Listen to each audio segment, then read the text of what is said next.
For 11 months, I'd been secretly helping the woman my husband destroyed. Every month, I'd slip her cash, money I saved by skipping lunches, wearing old shoes, lying about lost grocery receipts. She was 72 years old, diabetic, and my husband had fired her without severance after 15 years of service. But yesterday, she grabbed my arm outside the pharmacy and whispered, "Don't go home tonight. Take your daughter and run. You have no idea what he's planning." I didn't run. I should have. Instead, I did something worse. I started watching. And what I discovered didn't just break my heart, it shattered every single thing I thought I knew about my life. This is the story of how one warning led me to a house I'd never seen, with a child who had my husband's face, and a truth so devastating that even now, 3 months later, I still wake up wondering if it was all a nightmare. My name is Diana Mitchell, and for 17 years, I thought I had a good marriage. Not perfect, what marriage is, but solid, reliable, safe. I'm 41 years old. I work at Henderson's Home Goods, a small family-owned store in Portland where I manage inventory and handle customer service. It's not glamorous work. My hands are rough from unpacking boxes, my feet ache from standing all day, but it's honest work, and I'm good at it. My husband, Robert Mitchell, is an operations manager at a mid-sized logistics company. He makes decent money, enough that we could afford a comfortable 3-bedroom house in a decent neighborhood. Our daughter, Sierra, is 19 and studying pre-law at Portland State. On paper, we looked like we had it figured out. The truth, our marriage had been on autopilot for years. We were roommates who shared a mortgage and occasionally had awkward, obligatory sex on birthdays and anniversaries. Robert worked late constantly. I worked overtime whenever I could. We passed each other in the hallway like strangers sharing an Airbnb. But I told myself this was normal. This was what marriage became after 2 decades. You trade passion for stability, romance for reliability. That's what my mother always said. Excitement fades, Diana. Bills don't. So I accepted it. I even convinced myself I was content. Until Rosa Martinez came back into my life. Rosa had been Robert's executive assistant for 15 years.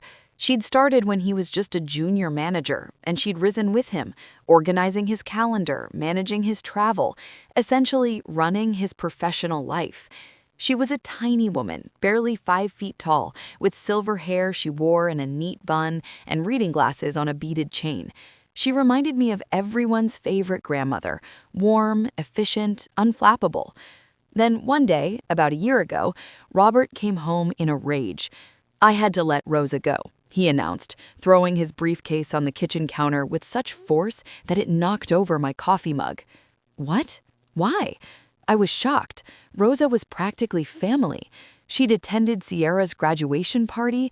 She sent us Christmas cards with pictures of her grandchildren. "She was making mistakes," Robert said, his jaw tight. "Forgetting appointments, mixing up files. I can't have that kind of liability in my department." "Robert, she's 72 years old. Maybe she just needs—" "I don't pay her to just need things," he cut me off. "This isn't a charity. She's out. End of discussion." He walked away before I could respond, leaving me standing in the kitchen with a sick feeling in my stomach. Something about it felt wrong. I'd met Rosa dozens of times over the years. She was sharp as a tack. I couldn't imagine her making the kind of mistakes Robert described. But I didn't push it. That was my specialty. Not pushing, not making waves, being the convenient wife who accepted what she was told. 3 weeks later, I ran into Rosa at the grocery store. She looked terrible, thinner, older. The sparkle that used to light up her eyes was gone, replaced by something that looked like exhaustion and fear. "Diana," she said when she saw me, and I heard her voice crack. "Rosa, how are you? Are you doing okay?" She tried to smile, but it came out wrong, brittle and painted on. "I'm managing. It's been an adjustment." We made small talk for a few minutes, but I could see the truth underneath. She wasn't managing. She was drowning. That night, I couldn't stop thinking about her. Rosa had given 15 years to that company, 15 years of her life, and Robert had thrown her away like expired milk. So I started helping her, quietly, secretly. Every month, I'd withdraw $200 in cash, money I scraped together by cutting corners everywhere I could. I'd meet Rosa at the same bench in Laurelhurst Park, hand her an envelope, and refuse to take it back when she protested. "It doesn't need to know," I'd tell her. "He'd be furious if he found out, but what he doesn't know won't hurt him." Rosa would cry every time. She'd grip my hands with her small, papery fingers and say, "You're an angel, mija. God sees what you're doing." But I wasn't an angel.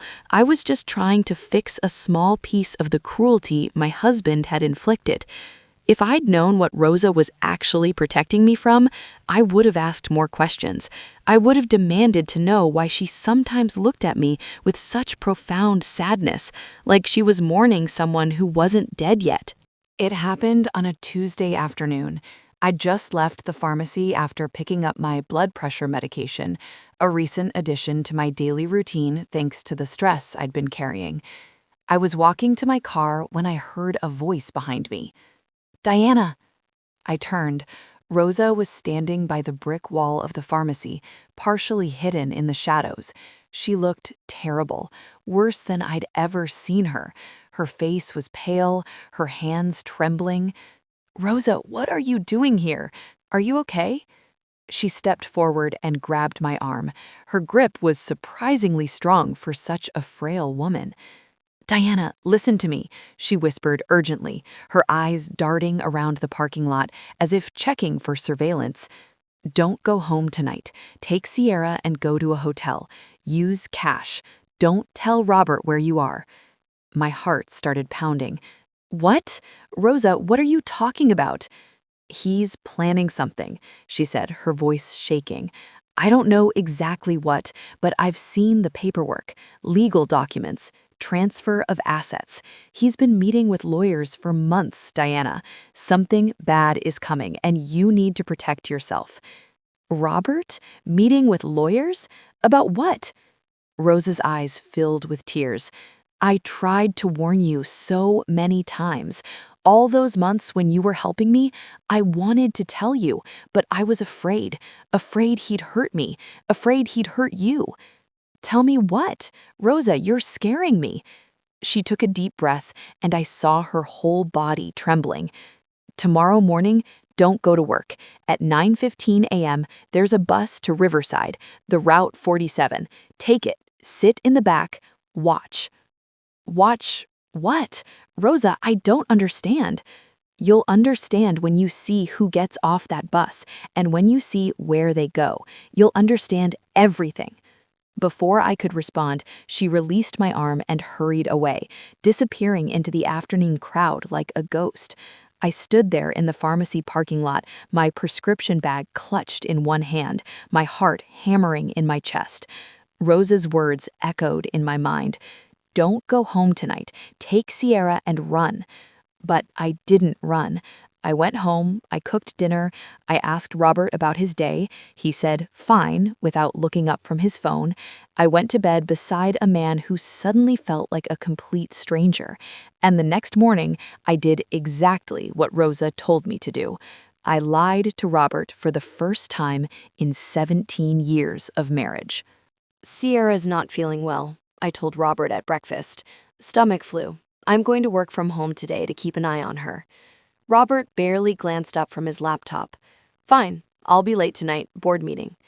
He kissed the air near my cheek, a gesture so automatic it barely registered, and left. Sierra actually was at her apartment near campus, perfectly healthy, probably still asleep after studying late. But Robert didn't know that. He hadn't asked about our daughter's life in months.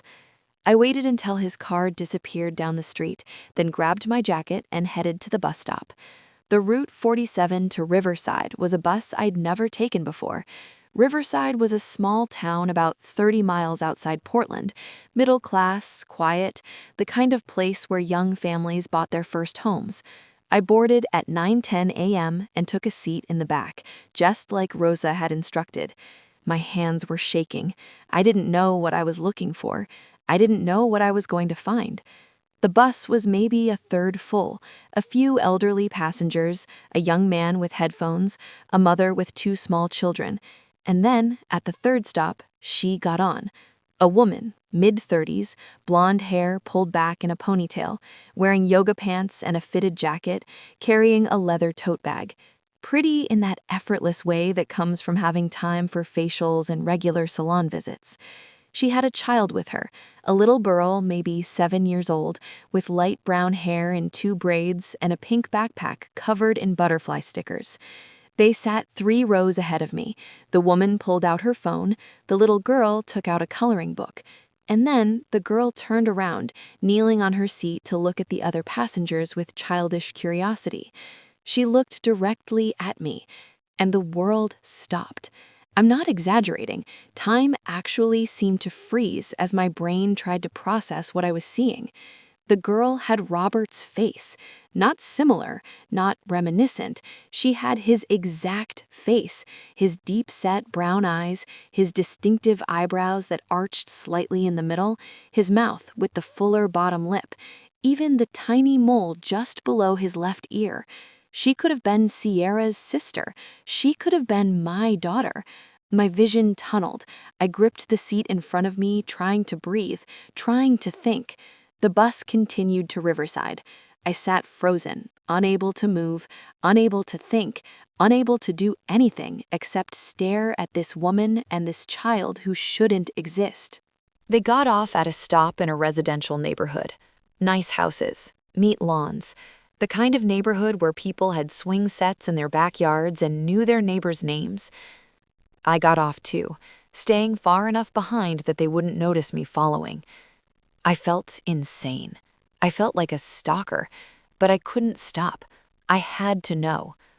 They walked 3 blocks and turned onto Maple Street. Halfway down, they stopped at a 2-story house with gray siding and white trim. There was a garden in front, roses and lavender, a small vegetable patch, wind chimes on the porch. And in the driveway, Robert's car, his black Lexus with the bumper sticker for Sierra's high school that he'd never bothered to remove. The front door opened before they reached it. Robert stepped out onto the porch. But this wasn't the Robert I lived with. This Robert was smiling, really smiling, not the tight, obligatory smile he gave me. He was wearing jeans and a cable-knit sweater, casual and relaxed in a way I hadn't seen him in years. The little girl screamed, "Daddy!" and ran to him. And I watched, from behind a parked car down the street, crouched like a criminal, as my husband scooped up this child, spun her around and kissed her on the forehead with pure, uncomplicated joy. The blonde woman walked up the path. Robert set the girl down, wrapped his arm around the woman's waist, and kissed her. Not a peck, a real kiss. The kind of kiss that spoke of intimacy and history and inside jokes. They all went inside together. The door closed, the wind chimes swayed in the breeze, and I sat on the cold concrete sidewalk behind a stranger's Honda Civic and fell apart. I don't remember getting home. I don't remember the bus ride or the walk from the stop to my house. The next thing I was fully conscious of was sitting at my kitchen table, staring at the wall. Robert came home at 7 p.m. "Hey," he called from the doorway. "Picked up Chinese food. You hungry?" I couldn't speak. I just sat there, looking at him, this man I'd slept beside for 17 years, this stranger who had an entire other family tucked away in Riverside. "Diana, you okay? You look like you've seen a ghost." "I saw her," I said. My voice sounded mechanical, dead. "I saw them. The house on Maple Street. The little girl. What's her name, Robert?" The color drained from his face. The takeout bag slipped from his fingers and hit the floor. "Diana, what's her name?" I repeated. "Lily," he whispered. "Her name is Lily." "How long?" 8 years. Diana, please. 8 years. I felt nothing. No anger, no pain. just a vast, echoing emptiness. She's 7 years old, which means you got that woman pregnant while I was at home raising our daughter, while I was working overtime to help pay for Sierra's college fund, while I was darning your fucking socks. I never meant for it to happen. Don't. I held up my hand. Don't you dare tell me it just happened. You didn't accidentally buy a house. You didn't accidentally father a child. You didn't accidentally build a whole second life. The front door opened. We both turned. Margaret Mitchell, Robert's mother, walked in without knocking, as always. She took one look at us, Robert pale and panicking, me sitting rigid at the table, and sighed. So she finally found out, Margaret said calmly, setting her purse on the counter. Well, it was bound to happen eventually. I stared at her. You knew? It wasn't a question. Of course I knew, Margaret said, taking off her coat with deliberate care. Who do you think helped him buy that house? On his salary? Please. The betrayal hit me like a physical blow. You helped him? I helped my son build the family he deserved, Margaret said, sitting down across from me with the posture of a queen holding court. Diana, you're a good woman. You've been a dedicated wife. But after Sierra was born, when you couldn't have more children, what did you expect Robert to do? What did I expect him to do? I repeated slowly. I expected him to be faithful to his wife, to honor his vows, to not fuck another woman and start a second family while I was working myself to death keeping our first family afloat. Margaret waved her hand dismissively. You're being dramatic. Robert still provides for you. He still comes home. He's been a good husband considering what? Considering I had a medical condition that prevented more pregnancies? Considering I wasn't breeding stock producing enough heirs? Don't be crude, Margaret snapped. Men have needs. They need families. They need legacy. Stephanie understands this. She's given Robert another daughter, and she's young enough to give him a son. Stephanie, I repeated. That's her name? Stephanie? She's a lovely girl, Margaret continued, as if we were discussing a favorite recipe. Understanding, supportive. She doesn't question Robert's time management the way you do. She doesn't complain about his work schedule. She appreciates what he provides. I looked at Robert, who was standing against the counter looking like he wanted the floor to swallow him. Say something, I told him. Defend yourself. Defend this. Explain to me how you could kiss me goodbye every morning and then drive to another house and kiss another woman hello. I love you both, he said miserably. You love us both? I repeated. How convenient.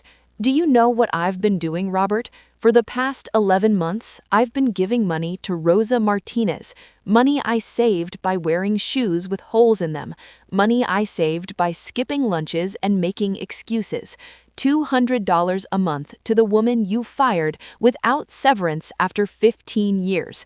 Robert's face went white. You've been helping Rosa? That's what you're focused on right now? Not the fact that you have a secret family, but the fact that I've been helping the woman you destroyed? Margaret stood up. Diana, you need to calm down and think rationally. Get out, I said quietly.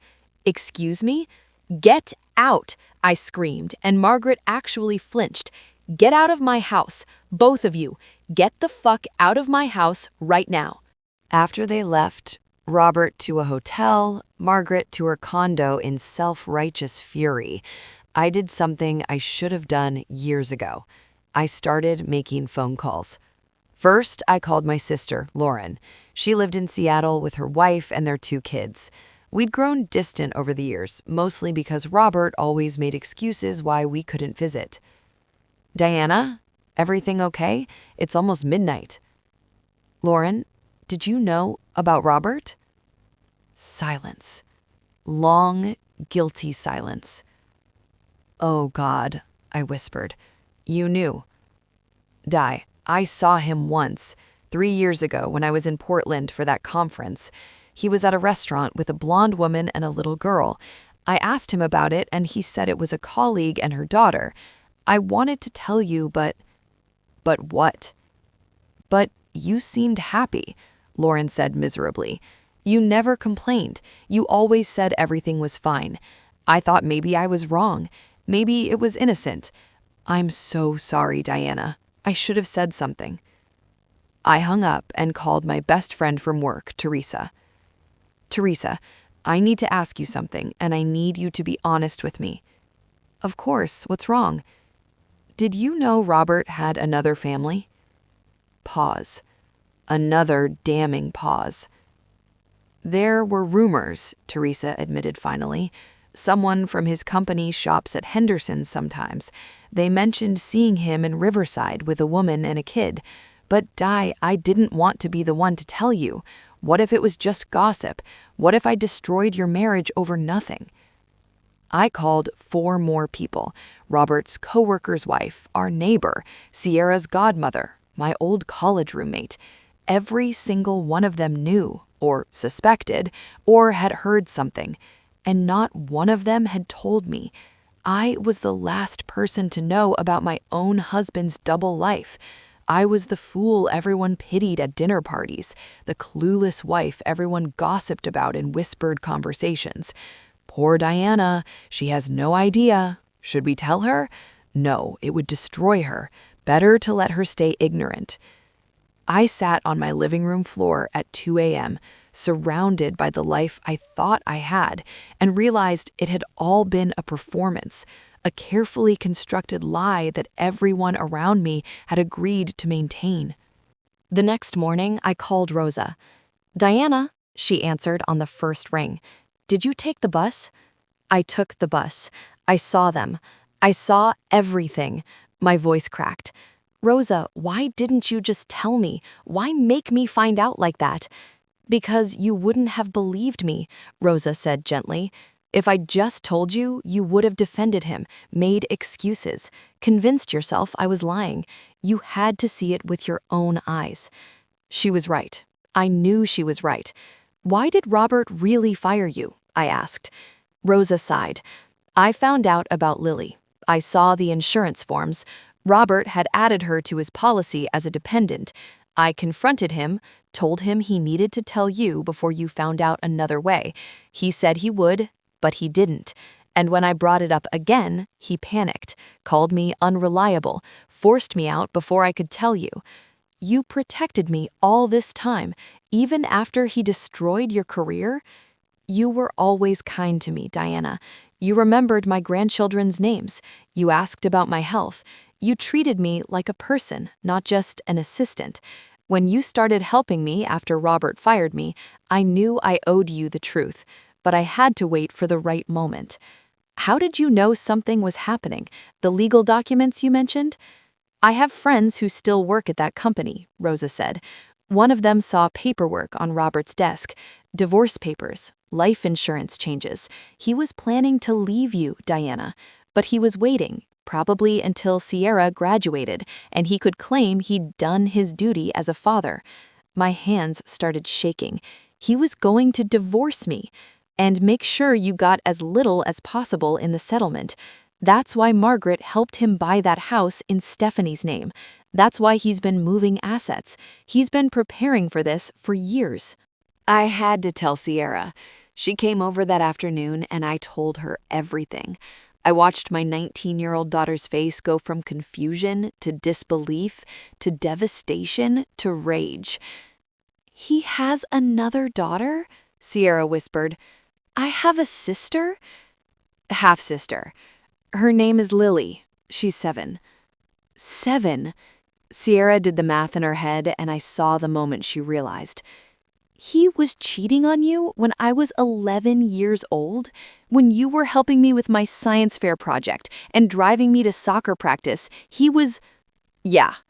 Sierra stood up, pacing like a caged animal. All those times he missed my stuff, my concerts, my games, my graduation, he wasn't working. He was with them. I don't know, I admitted. Maybe sometimes he was working, but yeah, probably a lot of the time. I'm never speaking to him again, Sierra said flatly. "He's dead to me." "Sierra, he's still your father." "A father shows up," Sierra cut me off, and I heard her voice crack. "A father doesn't build a replacement family because her daughter wasn't good enough, because she wasn't a son." She started crying, and I held her while she sobbed. My daughter, who I'd tried so hard to shield from pain, breaking apart because her father had valued his legacy over her love. Robert showed up at the house 3 days later. I'd had the locks changed by then, but he stood on the porch and knocked until I opened the door. "We need to talk," he said. "There's nothing to talk about. Diana, please, can I just come inside?" "No." We stood there on opposite sides of the threshold, and I saw something I'd never seen before on Robert's face. Fear. "I never wanted to hurt you," he said. "But you did." "I was going to tell you. After Sierra graduated, I was going to sit you down and explain everything and make sure you were taken care of." "Make sure I was taken care of?" I laughed, and it sounded unhinged even to my own ears. "You mean you were going to divorce me and give me whatever scraps you couldn't hide from the lawyers?" "It's not like that. I've already filed, yesterday, divorce papers, and I have a very good attorney who's very interested in your hidden assets, your secret house, and your financial manipulation." Robert's face went pale. "You can't." "I can. I am. You have 7 days to move your things out of this house that we bought together with money I helped earn. If you're not gone by Friday, I'm having your stuff put on the lawn." "What about Sierra?" "Sierra doesn't want to see you. Neither do I. You have 2 choices, Robert. You can go quietly, work with my lawyer to split things fairly, and maybe someday your daughter will forgive you. Or you can fight me, and I will make sure everyone knows exactly what you did. Your company, your friends, your church, your other family." "You wouldn't." I smiled, and I knew it looked cold. "I have nothing left to lose. You made sure of that. So yeah, I absolutely would." He left without another word. 2 weeks later, there was a knock on my door. I opened it to find the blonde woman, Stephanie, standing on my porch, looking nervous and guilty. "Please don't slam the door," she said quickly. "I just need 5 minutes." I should have slammed the door, but instead I found myself saying, "Why?" "Because I need you to know I didn't know," Stephanie said, her words tumbling out fast. "I didn't know he was married. He told me he was divorced. He said his ex-wife had custody of his daughter and didn't want him involved. He said he'd been alone for years before we met." I stared at her. "And you believed him?" "Yes, no, I don't know." Stephanie's eyes filled with tears. "I wanted to believe him, and by the time I started seeing the cracks in his story, I was pregnant, and then Lily was born, and I thought if I just tried harder, if I was perfect enough, he'd leave me and marry me." "Did he ever tell you he would?" "All the time. He said he was waiting for the right moment. He said he wanted to make sure his daughter was settled. He said whatever you needed to hear," I finished, "just like he did with me." Stephanie nodded miserably. "I came here to say I'm sorry, and to tell you that I'm leaving him. I don't want to be the other woman anymore. I don't want my daughter growing up thinking this is what love looks like." I looked at this woman, this person I should hate, and felt something unexpected. Pity. "Where will you go?" I asked. "My sister lives in Sacramento. I'm going to stay with her while I figure things out. I just wanted you to know that I never meant to hurt you. I was stupid and desperate, and I believed his lies, but I'm done now." She turned to leave, then stopped. "For what it's worth," she said quietly, "he talks about you sometimes, late at night when he thinks I'm asleep. He says your name. I think maybe he did love you. He just loved himself more." I'm sitting in my living room, because the house is mine now, writing this story. The divorce is almost final. Robert's fighting over money, but my lawyer is good, and we've found enough hidden assets that I'll walk away with more than he wanted me to have. Sierra comes over twice a week. We're rebuilding our relationship. She started therapy to deal with the betrayal. So have I. Robert lives in an apartment near his office now. Stephanie took Lily and moved to California. His perfect double life imploded just as spectacularly as mine did. I saw Rosa last week. She's doing better. She found a new job at a law firm that values her experience. We have coffee together every Thursday. People ask me if I'm angry, if I hate Robert. The truth is more complicated than that. I'm angry at myself for being blind for so long, for accepting crumbs and calling it a feast, for being convenient instead of demanding to be valued. But I don't hate Robert. Hate takes energy I don't have anymore. What I feel is free. Free from the lie I was living, free from pretending everything was fine, free from being the woman everyone pitied but no one respected enough to tell the truth. I'm 41 years old. I'm starting over. It's terrifying and exhausting, and some days I cry in the shower because I'm so lonely. But I'm not lying anymore. Not to myself, not to anyone else. And that's worth more than 17 years of comfortable illusion. If there's a moral to this story, it's this: pay attention, trust your instincts, and never ever settle for being someone's convenient option, because you deserve to be someone's first choice, always. Have you ever discovered a truth that shattered your entire world? Drop a comment below. And if this story resonated with you, subscribe for more real-life narratives about resilience, truth, and finding yourself when everything falls apart.